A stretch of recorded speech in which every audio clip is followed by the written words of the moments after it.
Hello good morning friends welcome to Nirupama food and blog. आज हूँ शनिवार, आज हूँ भेज बार, आज हूँ साधा।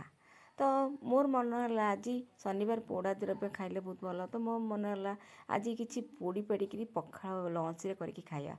तो बारी थिला बैगण आनली आउ मार्केट रू काली आसला पोटल भेंडी। तो ये सब मिसेकी ये सब जाक मिसेकी गोटे पोड़ी गोटे पोड़ी पखाड़ देखु मु खाऊँ पोटल भेंडी आउ बैगण कंचा लंका पकईदेली टिके रसुण ए कलरा भजा सकाळ बनईली आउ पखाड़टा पूरा जोरदार जमीगला लंच रे आउ बढ़िया लगिला। ये पखाड़ ये देख भर्ता बनई ये छोटिया मिनी ब्लॉगटे आपन को निश्चित पसंद लगुथिबो।